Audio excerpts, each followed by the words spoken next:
Welcome to the Tabletop Gaming Magazine podcast. I'm Chris Eggett, the editor of the magazine, and today I'm joined by Nick Smith of Ludoquist. Hi, Nick. Hiya, how are you? I'm very well, thank you. Yes, how are you? I am good. I'm sat in a garden. It's nice. Yeah, it's pretty good. So Ludoquist is a probably one of the nicest game stores, cafes, community hubs in that I've been to, actually. So and that's what Nick runs. So would you like to introduce yourself and the cafe generally? Thank you. Yeah. So my wife and I run the Ludiquist. We've been running it for about it must be coming up to 3 years actually. And it is the ambition with it was I had too many games in my dining room. I am not the only person with this problem. And my wife said, there's too many games in this dining room. This is not the only to play this. Yes, okay, there's a pattern here. I said, well, I tell you what, I was thinking I might open a board game cafe. And slightly to my surprise, she said, yes, let's do that together, but only if it's cool. And we had been to a couple of board game cafes before, and some of them, let's say Thirsty Meeples in Oxford, were very nice. My wife is not a gamer, and some of them were very, very nerdy indeed. And essentially, we had walked in the door, and my wife had turned and walked out because that was not where she wanted to be, surrounded by minis and 6 foot tall space marines and stuff. We wanted to create, I think my vision was we wanted to create a sort of Parisian cafe where people could sit all day long, watch the world go by, relax and interact with people. But by definition, a Parisian cafe should have good food and good drink and be comfortable. And my wife's vision was a cool bar for the evening trade, and I think we've managed to combine that with having, I want to say, let's go with amongst the best publicly available board game collections in the country. We aim always to be the best at everything, accepting that we're not going to be the best at everything. But that's always the target. So we wanted to be the best food, the best drink, the best games, and the best feel. I think we're in the top few in each of those. Yeah, and it is, you have got a great collection. And obviously, you do the for the last couple of years, you've done the gaming library at Tabletop Gaming Live. Yeah. And that's I don't know how many games you've got actually. It's a lot, isn't it? I think I don't either. I used to know. We'll probably talk about this a bit later, but you know, we've reduced the amount in the library because of COVID. Yeah. I think we're approaching 2,000. Yeah. Whether that's 1,700 or 1,900, it's one of these things that, when you've got 50 games, the difference between 50 and 75 is quite substantial, but when you've got 1,700 odd, it doesn't matter so much. Yeah, absolutely. Yeah. And you're based out of Croydon, obviously. You've got Yes. you've got a lovely corner spot as well, which I quite like. Yes. Lots of light. That's why I enjoyed it so much. Apart from the nice beer as well.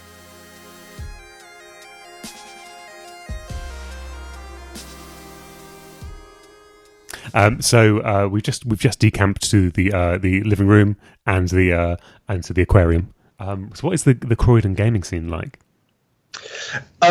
It's huge, and I want to say bigger than it was. I think it's fair to say that we've attracted people into gaming who weren't in there, and I think because we are literally on the high street, Croydon High Street is our address. We're right next to the council offices. We get in a lot of people to play games who would not consider themselves part of any sort of gaming community or gamers, and with respect, probably wouldn't buy gaming magazines, more for them. and we get in a lot of those. We also get in, yes, the people who play the collectible card games and the role players and the hardcore Euro players, but they are a minority. I'm going to say 30%. Say, yeah. So our Friday, Saturday nights in particular is much more people playing Monopoly or Cards Against Humanity, or very often one person at the table knows how to play Resistance or One Night Werewolf, or social games, party games, things like Big Potato Games, Chameleon, that sort of thing. And I think we're reasonably unique in that we attract a very wide spectrum of people.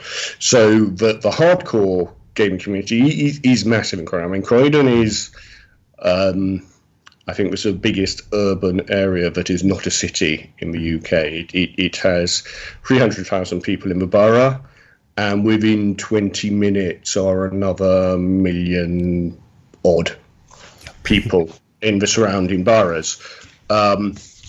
And I'm going to invent a number here and say that's roughly the population of Birmingham, let's say. I don't know. I mean, I guess I'll check that later.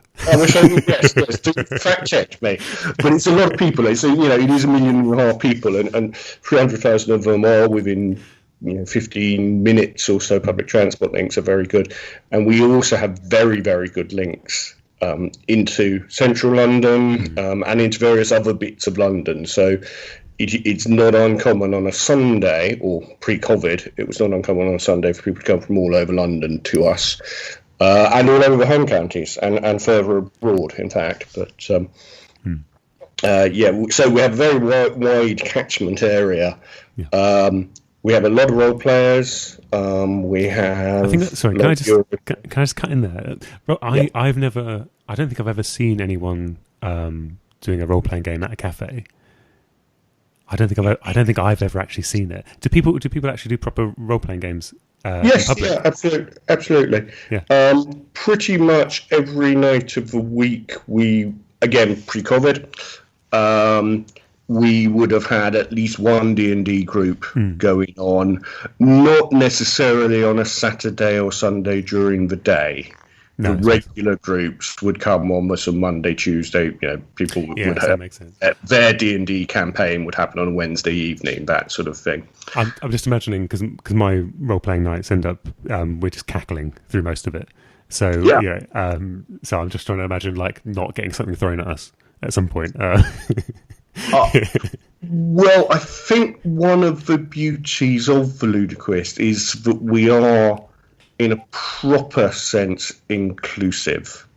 And we are inclusive, it should go without saying, but doesn't, on basis of gender, race, sexuality, and we are, to a point, someone asked one of our colleagues the other day, where is there a gay bar in Croydon? We kind of went, well, you're here, more or less, and that's not a particular thing. But we are a place where people are very comfortable, and there is no judgment of the fact that people are playing Terra Mystica next to people playing Monopoly. Yeah. So a little bit of cackling over Scrawl or Dungeons and Dragons is completely acceptable and normal, and no one really cares, because we're all doing. If you want to be a po-faced adult, we're all doing silly games of one sort or another when you're setting. We are. Yes. So what have you found popular? I'm going to say popular recently. So maybe you want to do a pre-COVID, post-COVID. What was popular? So again, we're a high street. So while we have got very high-end deluxe games, the games that get played most are the games that get played most. The market reality is Hasbro outsells pretty much everybody else on the planet combined. And what gets played with us most is Monopoly, Cluedo, Hungry Hippos, and so forth. the next level, I suppose, that gets played is what we think of as well. I think are described often as gateway games. We describe them to the general public as Waterston games. So you have W.H. Smith games, which is Monopoly, Cluedo, which are on our shelves at the front of the cafe. And then you have Waterston games, which are halfway in. And then for non-gamers, we describe it as weird stuff games. At the back, the further in you go, the more sophisticated the games get. Otherwise known as the good stuff. Otherwise known as hobbyist titles, possibly. Hobbyist stuff. Let's go with that. And honestly, that's something I had to teach myself. Is that we look at we in the hobby can be very elitist about it, and I think it's really important that we aren't, because the people who come in and play Monopoly and are sat next to people playing Terra Mystica are potentially Terra Mystica players. But they won't be if we tell them the game they're playing is wrong. Yeah, that's right. And so for us, I think our job is not to say you should not be playing this game. Our job is to say you should be having fun. And look, there are lots of games and lots of people having fun in lots of different ways. And some of them are the games you played when you were a kid. And some of them are different and have got more pieces and more rules. And it doesn't matter which you enjoy as long as you're having fun. That's right. As long as you're relaxing, as long as you're interacting with actual people, not on a video screen. That's what we're aiming at. Yeah, I mean, I think my entry into the hobby was through cafes. Was through places like Thirsty Meeples and things like that, where you'd go in and get recommended something, and you know that there's such thing as like a German style game. Maybe that's you're aware there's like something called Catan or something. You've played that a couple of times. You thought that was okay, and yeah. So I think they are like they're kind of the gateway drug into the hobby. In lots of ways, just seeing the stuff out there. Because often, if you just went into a store, and maybe a store that where the customer service isn't like as welcoming, or they're just very busy and you're not able to grab someone, or maybe you're shy, you can't grab someone and say, "What is all this stuff?" If you wanted to get into the hobby that way, just seeing the boxes is going to be quite frightening, I think, in terms of the workload that you're potentially getting involved in. But I think just sitting there and seeing other people enjoy games across the room, something like there's someone over there and they're playing with giant miniatures, but it doesn't look like a war game, and it's probably Rising Sun or something, right? But and you're like, maybe I want that. Maybe that's what I want. Yeah, that looks fun. Yeah, and I think one of and this is increasingly the case, is there's a pricing barrier as well. When I was getting back into modern games, Catan was, I'm going to say 20 quid, something like that. I might be having fond old memories, but 20, 25 quid. It was something that didn't feel like a lot of money. It was priced a couple of books, something like that. And now we're talking 40 odd quid for that, and Rising Sun is with expansions, well, let's say 70, 80 quid to get you going, something like that. At least, yeah. Eclipse second edition RRP is 130 quid. I know. That's not, and if you see those prices at the front of a shop, and you are expecting to pay £15 for a classic Monopoly or something along those lines, then some of the prices are ludicrous. And I think that there is an issue there that a game shop is used to providing both your classic Monopolies and the big expensive stuff in a way that doesn't happen in most retail environments, because what we do is very specialist. So if you're thinking about furniture, you can go to IKEA or Argos and get your flat pack. table for 20, 30 quid, or you can go to John Lewis and get it for 190 plus, or you can go somewhere more specialist and get it for 1,000. And those different ranges are happening in different shops, and we're putting it all in one shop. I mean, a lot of our job in the cafes as games gurus, we don't do very much teaching of games rules nowadays, particularly post-COVID. We're not meant to have much interaction with people. Our job is to guide people towards, not towards right games, but away from the wrong games. Yeah. So the question we would always ask people when they want a game recommendation is, what have you already played? Yeah. And if they're coming from I played Ludo, I played drafts, then actually moving them on to Cluedo is quite a big step up for them. And you would be surprised how often we teach Cluedo. Well, actually, I can't remember if I know how to play it. I definitely have played. We can teach. I just trying to think. Can I remember? Can I explain the rules of Cluedo very quickly? I don't think I could. I think I'd have to have a look at something. Yeah. Well, honestly, that's fairly normal rules explanation. So if you're trying to explain 1,000 odd games, I know the general outline of most of them, but I have to look up how many cards you get at the start, how many coins do you have, all that sort of stuff. So yeah, it's more about they see a Star Wars thing on the shelf and they want to play that, and we have to explain that's a 4-hour game. Yeah, it's brilliant, but you're probably 2 hours to read the rules, and we can't possibly teach it to you. Yeah. And that's a challenge for people. And then, so what we would do with that is we would go and, with that, we would go, well, right, we got a Star Wars trivia game over here. Or if they're looking at Game of Thrones 2nd edition, we could say, well, we've got Hand of the King. It's a lovely 15-minute game for 4 people. It works very nicely. So it's about helping people find something that is the next step up out of their comfort zone. Yeah, I think that's like one of the most important kind of like services to the community that shops like yours do. So you've recently kind of reopened in a way. Can you tell us about what it's like at Ludoquist right now? So we are operating almost as normal, given the context of the country's new normal. Yeah. So our capacity is half what it was. We've removed a lot of tables, we've removed a lot of chairs, we've merged tables together.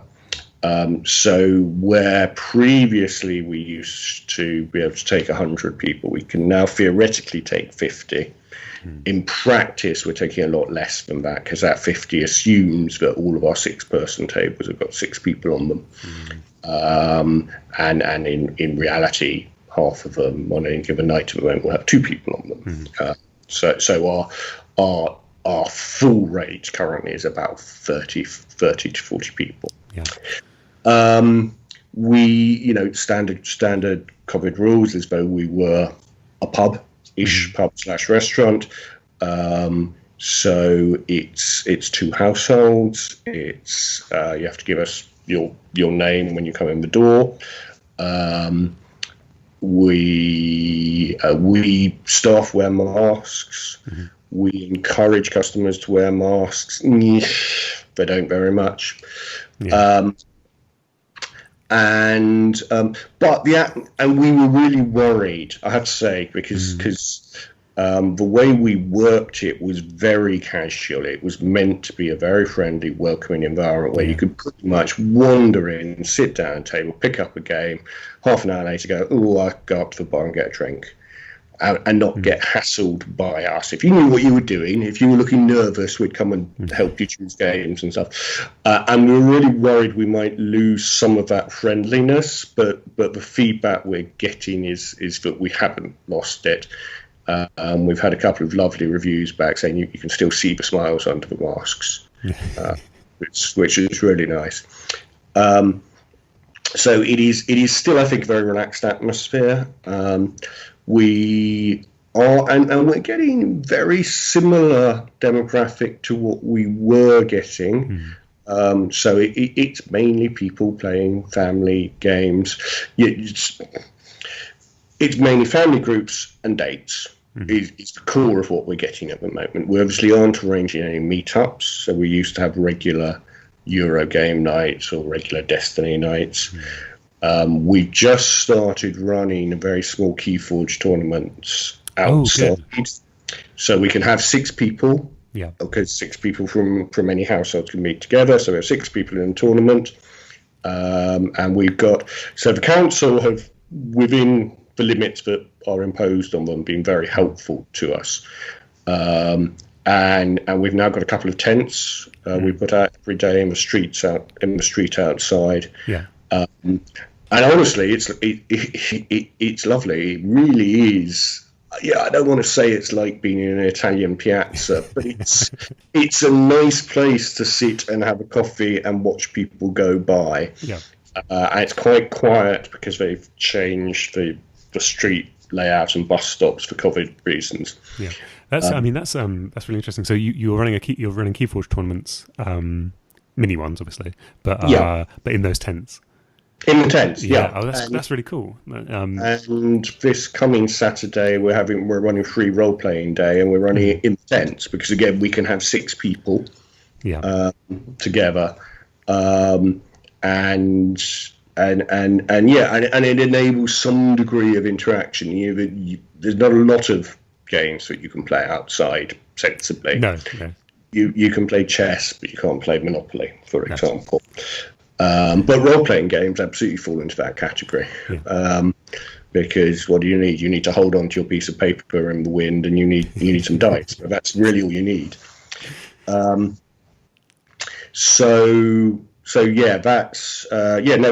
working really well. And honestly, we have a lot of people who are just using this as a standard cafe, bar, pizzeria. Yeah. Particularly Friday night, there's a construction crew who work nearby, and we are now their nearest pub, and they come down and neck down pints, and that's pretty much keeping us afloat, honestly. So how does it feel? Does it feel okay? Yes. I think it feels great, actually. It feels great. It is lovely to be back, and I think it has been commented to us several times. It feels safe to people, because we are making an effort to go, honestly, probably beyond government guidelines. I think everybody's mental health has been impacted by the last few months. Yeah. That's not unique to the gaming community. It's everybody, and I think different people have had different impacts. I worked through almost all of lockdown. We started off doing home delivery of games when the streets were very, very empty, and it was really quite odd and scary out there.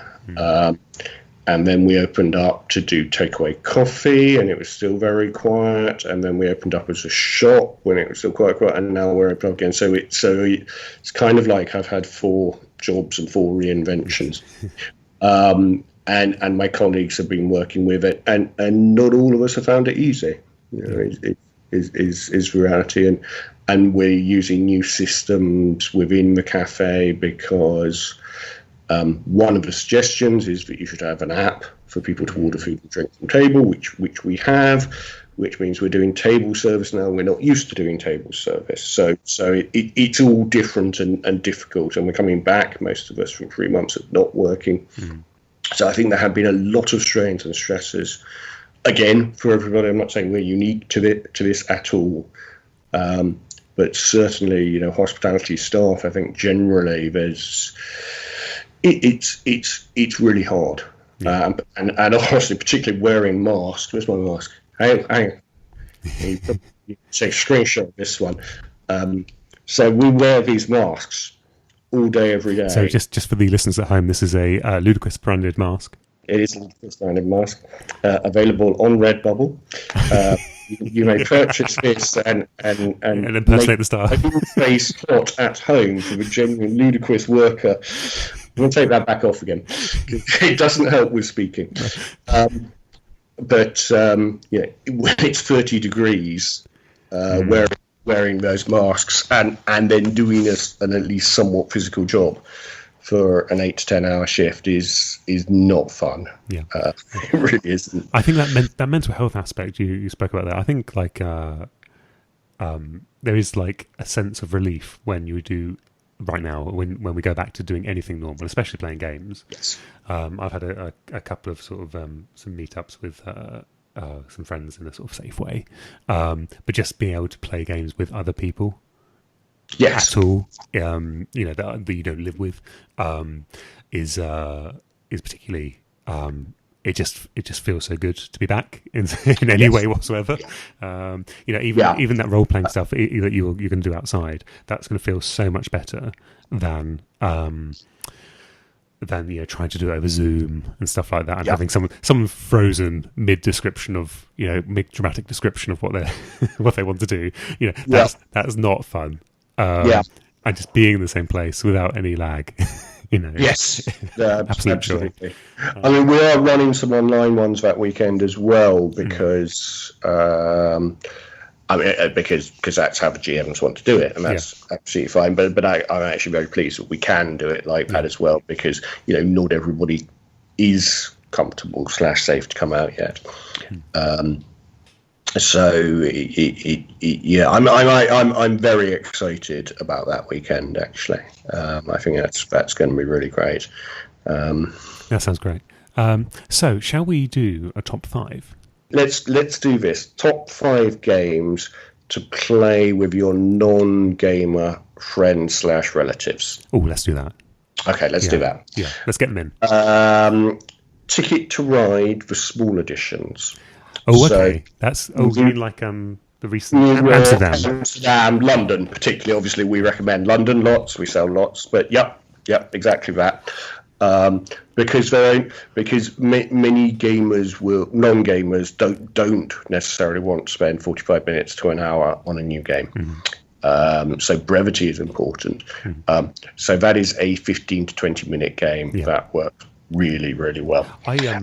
So I've recently got Ticket to Ride Amsterdam here, and just to say, like, this is maybe one of my favourite versions of it, because it is so short. You get the same feeling, I think. I don't think I missed anything by playing this version. I agree. I mean, honestly, an America or Europe version, which is 45 minutes, kind of feels 20 minutes too long for me. Yeah, at this point. For me. And I actually prefer the shorter ones. I'm quite intrigued. I haven't yet played the short Pandemic, the slightly smaller Pandemic. Hot Zone North America. Hot Zone North America. Hot Zone North America. That sounds much more likely than Hot Stuff. Z-Man Games and their hot stuff. That's allegedly very good. I've not actually played it. Owen reviewed it in the last issue, and he said it was Pandemic but small and quick. Yeah, which is, that sounds great. And again, I think Pandemic can go just a little bit too long for my personal taste. Yeah.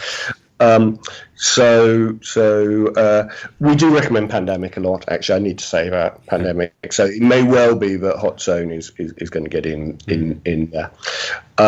For couples, Santorini. Oh, okay. If you can get it, it's very easy to teach. Really easy to teach.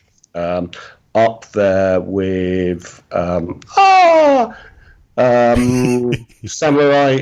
fighty chess-like game, Onitama. Onitama is another great couples game. Yeah. Can you quickly describe them? Okay, so Santorini is at its core, it's an abstract game. But what it looks like is you are building tower blocks in the beautiful Greek island of Santorini. It is very pleasantly tactile. So you are physically building things up, and you are trying to maneuver one of your people to stand on top of the third tower. So you're moving your pieces around and building at the same time.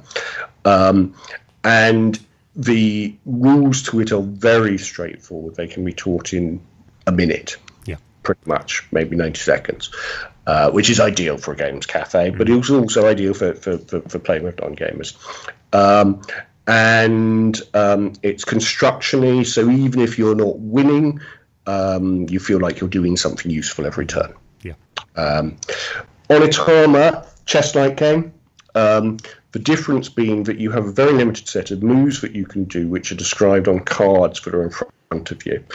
At the end of your turn, you take a move that is on one of the two cards in front of you, and then you pass that card to your opponent. They are then able to use it, which means that you can plan your moves based around what you know your opponent is going to be able to do, and you can deny the moves based on what you fear they can do.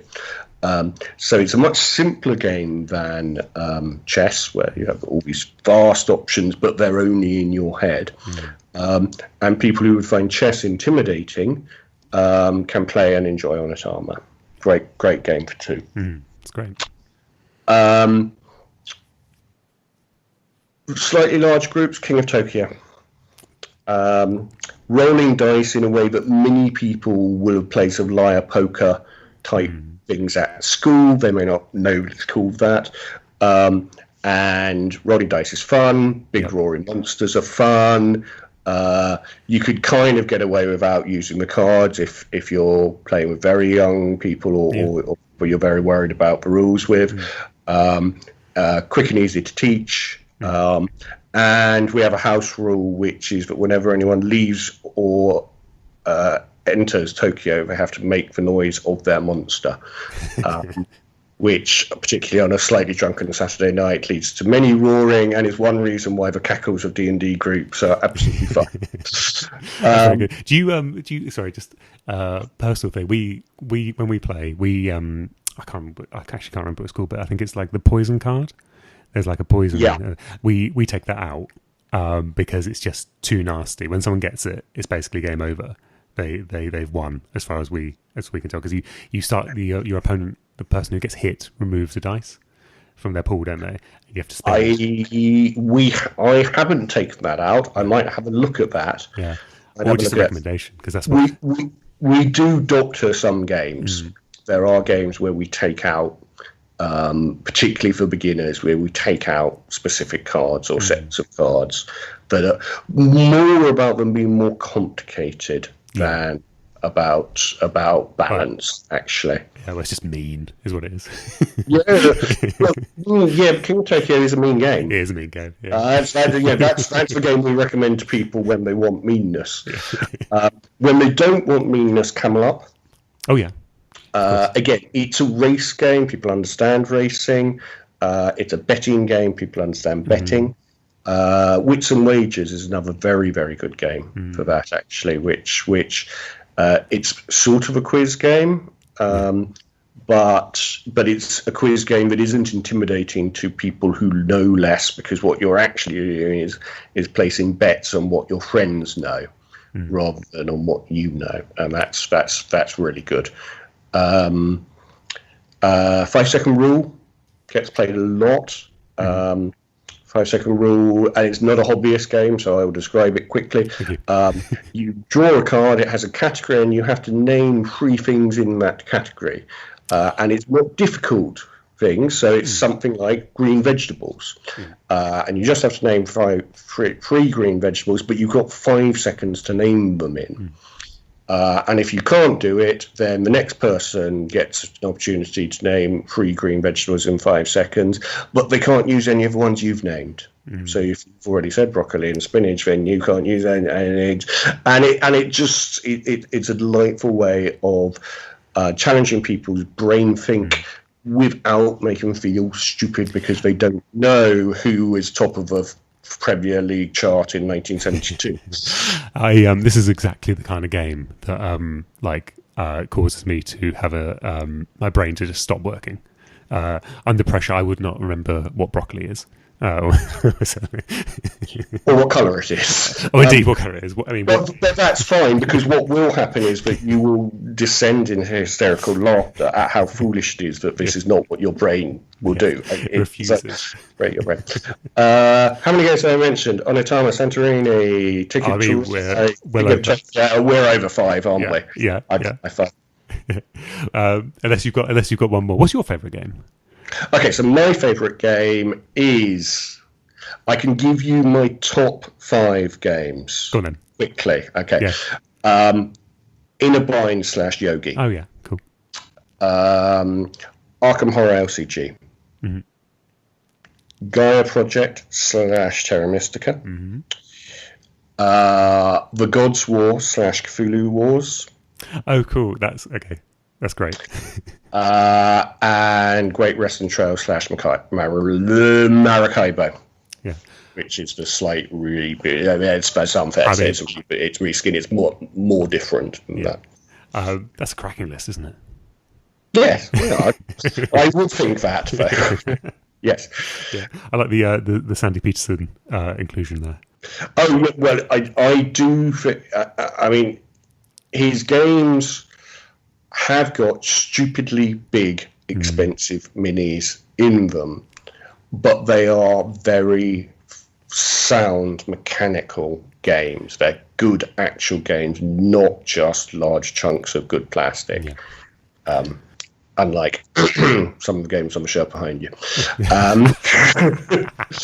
Well, one of them, I think I've got. I've got Planet Apocalypse there. That's his newest. So Planet Apocalypse I haven't played, but I did see when I was at Gamma just before COVID lockdown happened. Where, by the way, we won the Best Game Shop in the World award in 2 categories. Just happens to be in passing. And I watched the new Space 4X game being played, and that just looks amazing. I can't remember what it's called now, so that doesn't help. But something like Nova, I don't know. Anyway, it's very good. Yeah. Cool. We'll have to look that up. But, yeah. Cool. Okay. Yes, you can fact check it. Check. That's the thing. Right. Well, thank you for joining me. Absolutely. Would you like to plug anything? For example, tell people where your shop is. We're in Croydon. We're on the high street. I want to plug Croydon. Croydon's great. Croydon is marvellous. Croydon is full of little crafty coffee shops and beer places and wonderful street art. And yes, brutalist architecture, yes. Which it gets a bad vibe on, but it's really cool. Lots of young, trusting people who can't quite afford to live in central London, and it's a really great place to work and be. And yes, that's what I want to plug. I want to plug Croydon. Oh, that's great. Cool. Because I've done 45 minutes of plugging me, so it's cool. Yes, I suppose. Lovely. Right. Well, thank you very much, Nick. Okay. Cheers. Thank you.